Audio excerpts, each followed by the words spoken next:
I got the blues, man. I got the fucking blues today. The blues done got me down. Hey guys, I don't really have the blues. I don't have the blues at all, actually. It's just Uncle Larry, and I'm just having a chill morning here in beautiful Nashville, Tennessee. The weather. Can I just talk about the weather for a minute? It's beautiful. What does this cup say? Oh, Washington, D.C. I was there once, twice. I hope everybody's great. It's been a while. I just want to talk about this weather. You know, I live for the fall. I live for this time of year. It is lovely outside. A dear old friend of mine came over and borrowed my old 65 convertible Impala today for a video shoot. You have no idea how many videos that car has been in. I told her, here, you got a couple tricks you got to know to drive this car. But she's got it. She's cool. I hope she doesn't wreck it. But it's insured. I want to say thanks for all the kind words for my explosion of creativity lately. A lot of really sweet comments on there. Thanks for listening to my dumb songs and all my little musical ideas. Sometimes I just get in the mood, you know, and get lost playing and writing stuff, you know what I mean? But it's fun to do, you know, when the mood strikes, you know. Sometimes, because it's not always there. That's the thing. Sometimes you go to write something and there's just nothing there. They call that writer's block. A lot of great movies written about writer's block. Barton Fink, did you ever see that Coen Brothers movie? And there's a great song written about writer's block. And it's, I'll tell you a story. Long time ago, I played on a Chicago record, Chicago 30. It was weird because they had a guitar player in the band, but for some reason they didn't want to use him on the album. Or he didn't want to play on the album or something. So they called me in, so I got to hang out with all those guys making this record. And you know me, I have to ask questions. So Robert Lamb was sitting there, and I said, dude, can I just finally ask you, what the fuck is 25 or 6 to 4 about, and what does it mean? He goes, yeah, it's about writer's block. It's just sitting around trying to write a song, you know. Look at the words. It's all in there. Just trying to write a song, couldn't come up with nothing. Looking at the clock, and the clock is either 25 or 26 to 4. That's all it is. Kind of weird, but that's what he said. And he would know because he fucking wrote it. Those guys are real sweethearts. The drummer, Tris Imbeden, nice guy. Jason Sheff, my old buddy, bass player. Bill Champlin was there. It was cool. That was a long time ago. I was much younger, skinnier back in those days. Here's a cool new album that came out. It's called Ann Wilson Trip Sitter. Okay. Another Door. She actually had this cover done by Hypnosis, which if you haven't seen the documentary on Netflix about hypnosis called Squaring the Circles, you must watch it. It's amazing. They did all the classic album covers for Pink Floyd and many others. And they actually built a 30-foot door for this scene, put it on a beach. Pretty cool. But this is that record that we've been working on in the studio before I actually left the band. And there's a lot of love in here. I mean, I listened to this the other day in its entirety. They finished it without me, which is cool because it was almost done.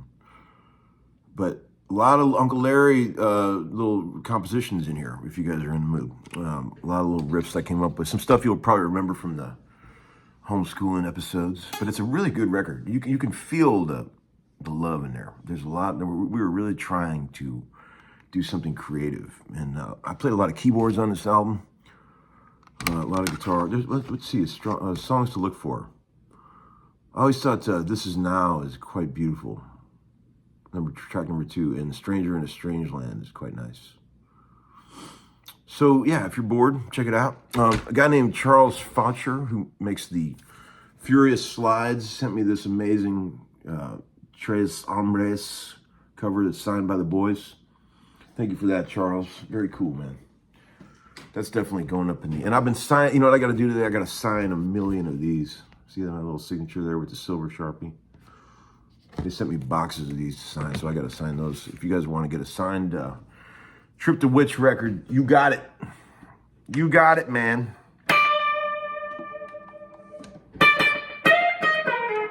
What would we do without Slapback Echo? What would we do without it?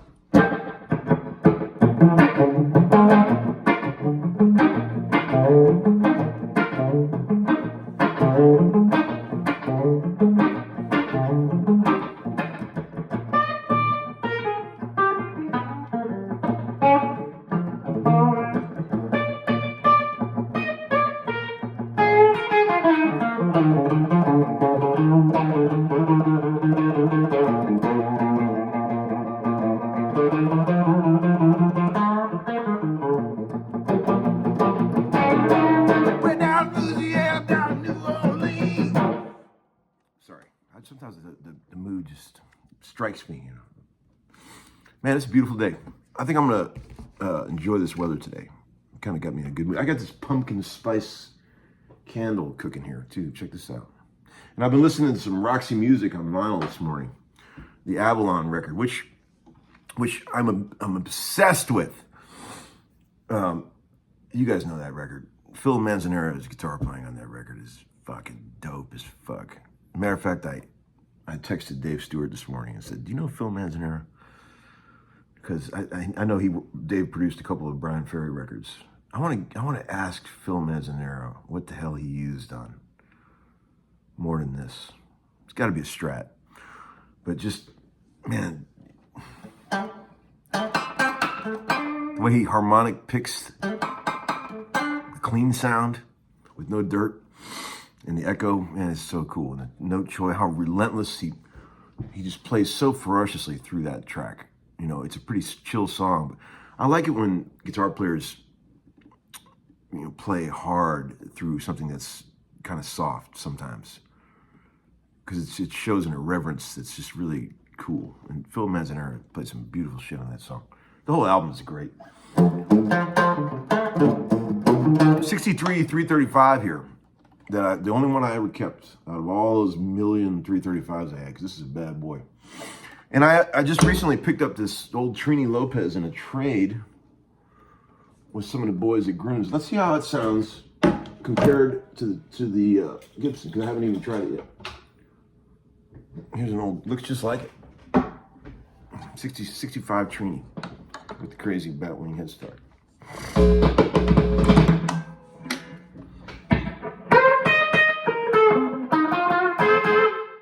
Okay.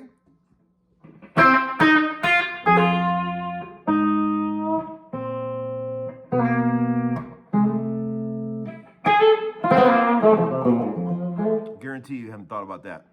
I just figured that out last night.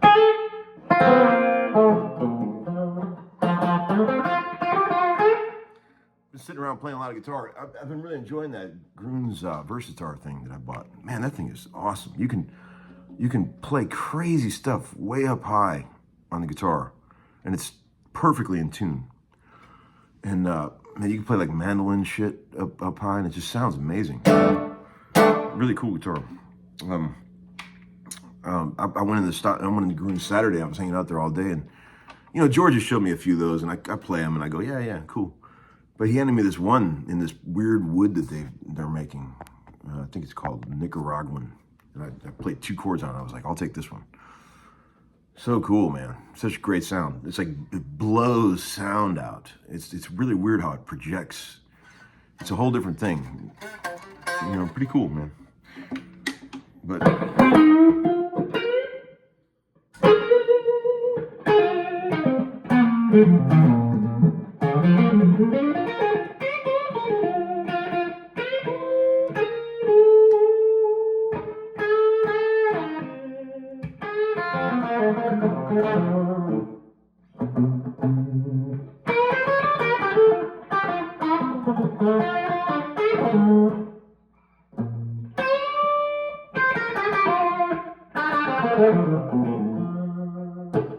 I never had a Trini before. These are cool guitars. I had, the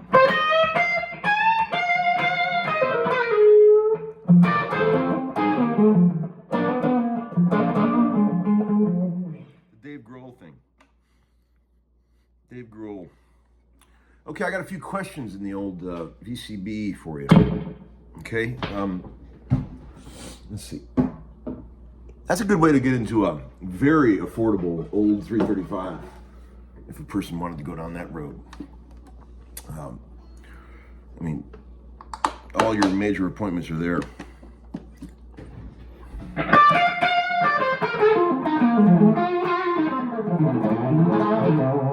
Yeah. All right. This stuff all sounds good to me. I like it. Okay, so hey Tom, do you ever mess around with wet, dry rigs on gigs? No, I don't ever do that. I never do that. You know, I just don't, I don't know. I mean, I'm sure that's a cool idea if you had all kind of money and techs running around. But I'm not into that. I just, you guys know, man, I keep my stuff very simple. I don't use any loopers on pedal boards. No effects loops. All that stuff is meaningless to me. I just get a good guitar, good amp, a couple pedals in between, and that's it. It's all you need. That's all I need. And I like to go direct a lot. I do that a lot in the studio. I love going direct. But not with a Kemper or fucking, you know, whatever that other thing is. I go just right into the console, you know, with some cool pedals like old electro-harmonics and stuff like that. That's the magic right there, friends. That's why you should buy all those old electro-harmonics pedals when you can, because they sound amazing straight into the console and otherwise.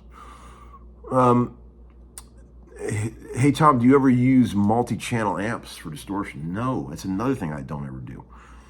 See, my thought about guitar is that no matter what your setup is, okay. So for me, like if I'm doing a rental amp on a gig, you know, I'll just get a new deluxe reverb.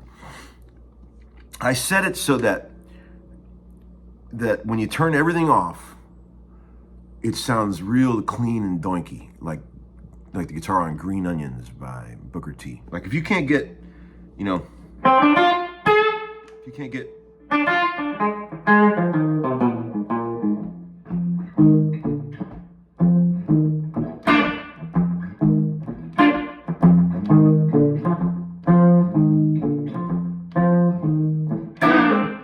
so, you know, I try to get that sound with a Strat or a Tele. You can get it where it's really thin and doinky. I start with that. That's my bass sound. I always want to be able to get to that when I need it, right? And then I just use the pedals to go up incremental grades up from there, mid-range boost and gain boost, right? And I don't ever play like real heavy gain amps. That's not my style. I mean, sometimes in the studio I'll turn the old Marshall up good and loud, you know, and get that going. But I don't do that. Those little amps are fun to sometimes crank, any kind of little bluesy amps, you know.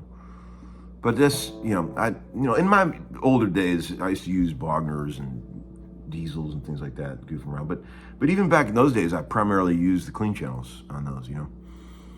So there you go.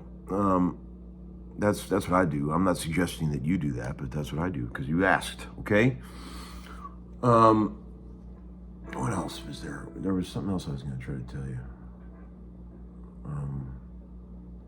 Damn. Oh, yeah. Here's a comment that came in from a guy on this video that I did called The Fall Guy. Okay, he said, I thought this is really, really creepy. Oh man, it's so creepy. He said, where is it? The last few acoustic pieces you've done are beautiful, and I've considered copying them, adding a bit more, and getting Fiverr musicians to fill them out. I'd give you all the credit, of course, but one problem is that you present one beautiful section with a break that may be simply okay, and then repeat the first section. You aren't developing the piece so that it goes somewhere and tells a complete story. Okay, creepy man. He sent me an email, tried to apologize, and I'm just going on with him a little bit. I said, hey man, I'm gonna break into your garage tonight and steal your car, but I've noticed that you don't keep it very clean. Would you mind cleaning it out before I steal it?